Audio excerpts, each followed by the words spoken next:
Rama, I can assure you, Mr. Speaker, that the picture in the three health boards that are covered by my electorate, the Wairarapa, the Central Hawke's Bay and the Manawatu, do not reflect the picture that has just been presented to this House by that Speaker, sir. Mind you, what would one expect this far out from an election? Mr. Speaker, I want to focus my comments on the topic today, which is around the supplementary estimates, and to focus on three areas: foreign affairs, trade and defence. Sir, over the past 5 years, the national government has significantly strengthened New Zealand's international footprint, enhanced our international reputation, and established a base for long-term prosperity based on stronger trade and economic partnerships.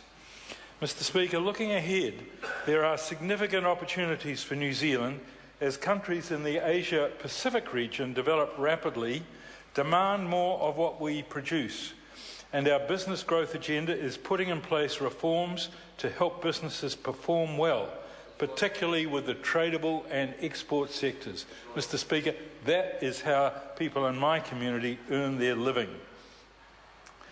Mr. Speaker, Foreign Minister McCulley has also strengthened our leadership role in the Pacific, and he has made New Zealand a formidable candidate for election as a non-permanent member of the United Nations Security Council for the 2015-16 term. Sir, the integration of New Zealand aid, this will get them going, the integration of New Zealand aid into the Ministry of Foreign Affairs and Trade to ensure greater efficiency and coherence has created a model that is now being followed by others. For example, Australia, as other nations seek to achieve more with constrained budgets. Having held the development budget around $550 million a year as we coped with the twin impacts of the global financial crisis and the Christchurch earthquake, there is now room for future growth, and the supplementary estimates support steady increases from 2015. Sir, investment in the ODA program is going to increase by nearly $220 million for the 3-year period starting in 2015-2016. Total expenditure over this period is going to be $1.89 billion compared to nearly $1.67 billion in the current 3-year period. This government is making a commitment to our neighbours of major proportion. This increased vote, sir, after the recent pause because of the Christchurch earthquake, will primarily be spent addressing the challenges faced by developing countries in our Pacific neighbourhood. The additional investment in aid and development funding will also support new strategic investments in the region, particularly in agriculture and food security, renewable energy and disaster risk management. As with the current aid program, investment will have a focus on delivering results that make a tangible difference to the lives of people. And as our budget in 2014 has already proposed, the increased forecast expenditure under Vote ODA has increased to nearly $550 million, sir. The key features of our development policy under a re-elected national government, which is looking increasingly likely, will be to put or maintain a focus on the Pacific, with over 60% of our development budget committed to that region. We will also use partnerships to ensure that our aid funds are leveraged, as has been the case with a brilliant initiative from Foreign Minister McCulley when he led in March last year the Pacific Renewable Energy Program, which generated a partnership with other countries around the planet and provided $635 million of new capital for energy projects just in the Pacific. So we're also seeking more flexible instruments to add to the toolkit to ensure strong development outcomes. We're working and creating strong relationships between our aid program and other government agencies, New Zealand businesses and trade and enterprise to assure a New Zealand Inc. approach.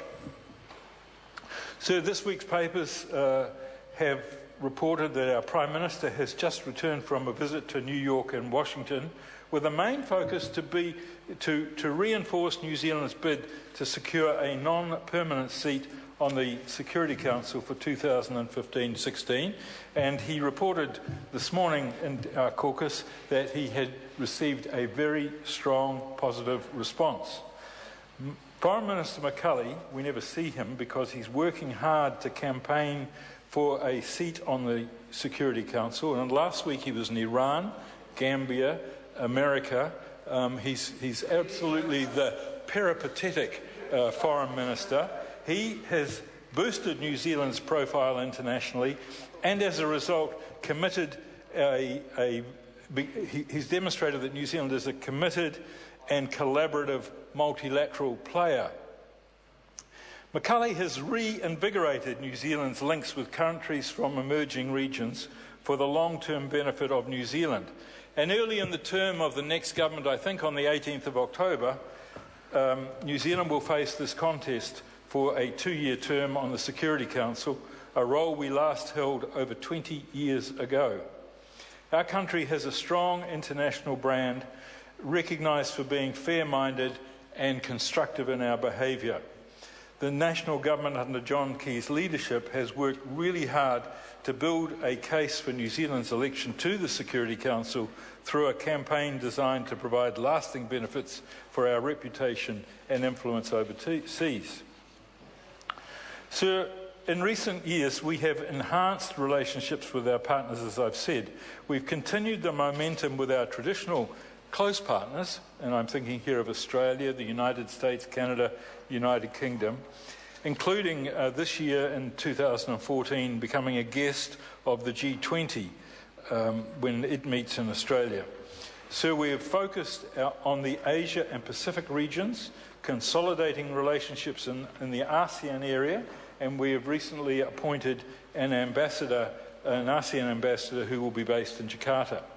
We have increased our ambition in relationship with China, and we've set the Prime Minister has set new trade targets by 2020.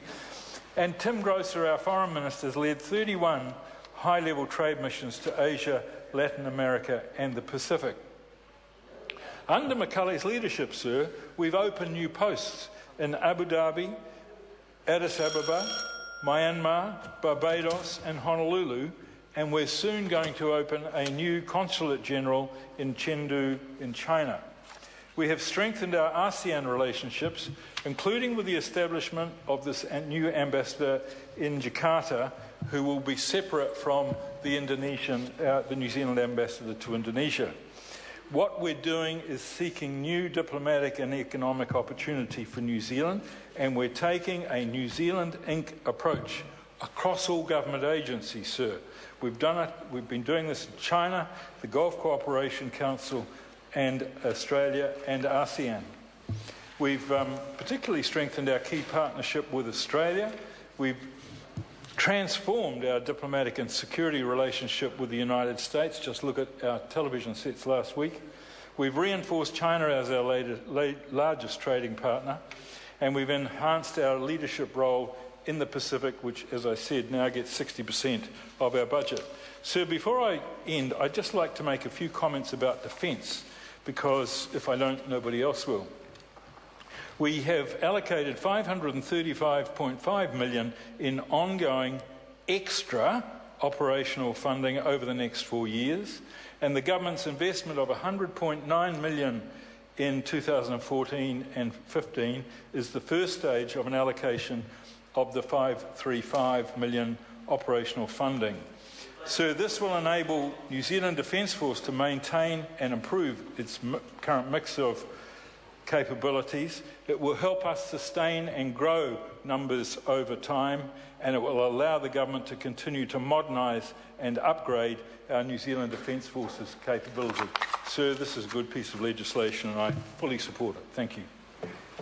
I call Andrew Williams. Thank you, Mr Speaker. I take a call on behalf of New Zealand.